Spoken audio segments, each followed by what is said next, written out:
예, 마켓 주민 시간입니다. 오늘 리더스 인덱스 박주근 대표님 모셨는데요. 우리가 분석해야 될 기업이 하나 있죠. 주요 M&A나 공개 매수 이런 기업들을 늘 다뤄주시는데 한국엔컴퍼니가 지금 경영권 분쟁에 소용돌이 속에 있습니다. 박주근 대표님과 말씀 나누도록 하겠습니다. 어서 오십시오. 네, 안녕하세요. 예전에 한국타이어였지 않습니까? 그죠? 네. 근데 3년 전에도 형제 간의 분쟁이 있었습니다. 그 히스토리가 계속 있네요. 과거 히스토리부터 좀 알려주세요. 네, 한국타이어가 다시 3년 만에 경영권 분쟁에 돌입했습니다. 전빅 가경입니다. 3년 전이었죠. 2020년 6월이었는데 당시에 한국타이어 그룹의 지분은 조양래 회장, 조양래 회장의 4분의 자녀가 있는데 그 중에 장남이 조현식 당시 부회장이었고 차남이 당시 조현범 사장이었습니다. 그러면서 보는 것 같이 장남을 제치고 조양래 회장이 조현범 사장에게 지분 23.59%를 다 줬습니다. 그러니까 이게 이제 발단이 됐죠. 당시 이제 시관의 대량면 블록딜로 다 줘버렸는데 이걸 가지고 맞인 조현식 당시 부회장이 그 2달 후인 8월 달에 아버지의 결정이 정상적인 상태에서 내린 것이 아니다. 후견인, 성년 후견인 심판 참여를 했고, 이 심판 참여에서 져버렸습니다. 그래서, 2022년 6개월 만에 조현식 부회장은 경영 일선에서 물러나고 고문이 되어버리고, 요게 이 판결은 작년 4월 달에 1심에서 조 이사장의 청구를 기각해버렸습니다. 그래서 이걸로 끝이 나나 하고 이렇게 마무리가 됐는데. 그러게요. 근데 이제 사모펀드와 함께 장남인, 지금은 고문이네요. 네, 조현식 고문이 사모펀드 MBK와 손을 잡았고, 그렇죠. 또 차녀, 장녀가 그쪽에 이제 가세를 해서 경영권 분쟁, 형제란 2라운드가 지금 돌입 중인데요. 지금 상황은. 방금 말씀하신 것 같이 이제 이 끝난 줄 알았던 이 사건이 조현식 고문이 MBK 파트너스와 연합해서 지금 나머지 두 자매 포함해서 지난 11월 5일 날 우리 당신 주가가 한 15,000원 정도였는데 우리 2만 원에 공개 매수하겠다. 그러게요. 그러니까 이 세 분의 지분을 합치면 한 30% 되거든요. 그러니까 우리 20%까지 다 매입하면 50% 넘으니까 경영권 가져올 수 있다는 판단에서 매입을 했고 또 이에 이에서 또 대응해서 조양래 명예회장이 지분 2.32%를 더 장내 취득을 해요. 지금 3.01%가 늘어났거든요. 취득을. 이렇게 해서 또 이걸로 해서 이제 조현범 회장 체제로 끝나는가 했더니 지난주 금요일 날 MBK 가만히 있지 않고 2만 원이 아니라 우리 2만 4천 원에 추가 더 매수하겠다. 올렸어요. 네, 올려버렸습니다. 그래서 지금 올리고 나니까 또 일어나는 게 이 사촌간인 효성그룹에서 0.15%를 더 매수를 한 것 같아요. 15일 이후에 공시를 한 거 보니까. 그래서 추가 매입을 하면서 효성 첨단 소재에서 0.15%를 취득하면서 지금 이 싸움이 사촌 간 집안 싸움까지 지금 번진 그런 상황입니다. 네. 모두의 말씀하신 것처럼 점입 가경으로 지금 흘러가고 있습니다. MBK가 공개 매수가 2만 원에서 처음에는 안 올릴 거라 그랬거든요. 그렇죠. 그러다가 또 그러니까 이 경영이 일선에서 나오는 얘기들은 다 믿을 게 못해요. 그죠? 24,000원 올렸고. 그러면 이제 두 측을 보면 일단은 그 조현범 지금 회장 측의 아버지, 조양래 명예회장, 그 다음에 효성 첨단 소재. 효성과 사촌그룹. 그래서 지분을 그러면 얼마나 그쪽은 끌어올린 거예요?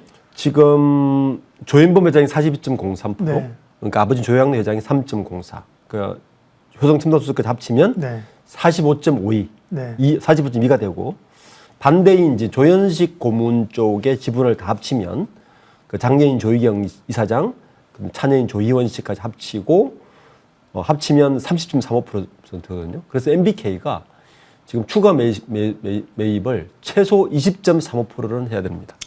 하면 뒤집히는 거잖아요. 그렇죠. 하면 경영권을 가져오게 되는 거죠. 그러니까요.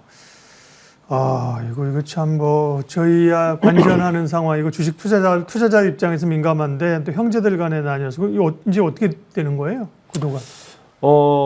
일단 시장에서는 그렇게 크게 반응하지 않는 것 같아요. 왜냐하면 지금 한국엔컴퍼니 주가가 지금 그 공개 매수가가 24,000원까지 올렸는데도 불구하고 17,000원에서 별로 움직이지가 않거든요. 급등했다 다시 내렸네요. 이 말은 조현범 회장 측의 우세가 점쳐지는 걸로 보고 있는 거죠. 시장에서는. 그러니까 MBK도 또 하나는 이유는 MBK가 자기들이 목표로 하는 20%가 안 되면 아예 매수 안 하겠다고 선을 그었기 때문에 여기 또 시한이 있습니다.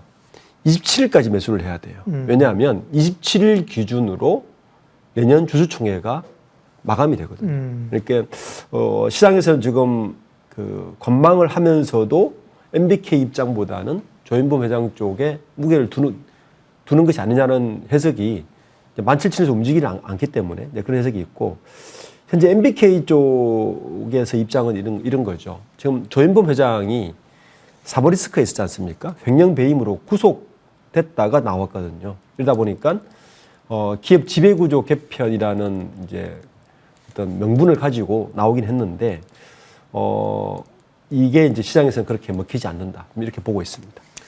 법률적으로는 문제될 쟁점이 뭐가 있나요? SM을 둘러싼 카카오와 하이브의 그 선례가 있지 않습니까? 네, 결국 있죠. 이제 카카오가 무리를 하면서 지금 굉장히 어려운 그것 때문에 지금 그래서 MBK가 처했잖아요. 추가 매수, 그러니까 24,000원 올린 예. 가장 큰 이유 중에 하나가 예.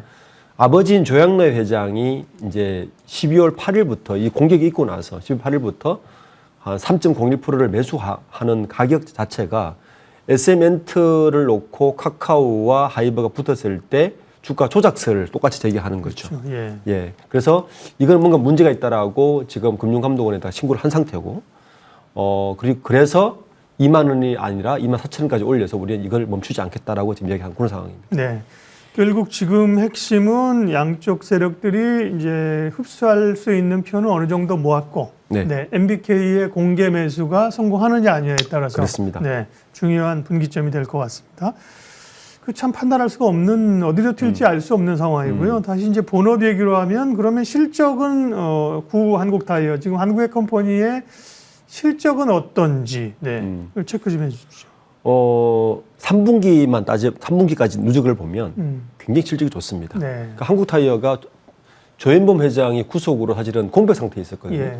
그런데도 불구하고 지금 보시면 3분기 실적만 봐도 매출이 2조 3,400억, 영업이익이 3,900억인데 전년 동기 대비해서 영업이익이 100% 늘었어요. 그 이유는 뭐냐 하면 최근에 이제 전기차 시장과 한국 타이어가 이 모델 믹스가 18인치 이상의 고급 타이어 쪽에 굉장히 모델 믹스가 많이 됐어요. 그러다 보니까 이익률이 굉장히 좋습니다.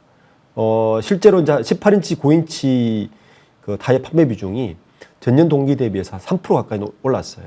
어느 정도. 그래서 지금 한국 타이어가 고급 타이어의 비중이 43% 있는데 지금 45%까지 올랐거든요. 그래서 아마 이런 시장 형태는 향후 더 갈 것 같아서 균형감 분자가 별도로 한국 타이어의 실적은 굉장히 좋습니다.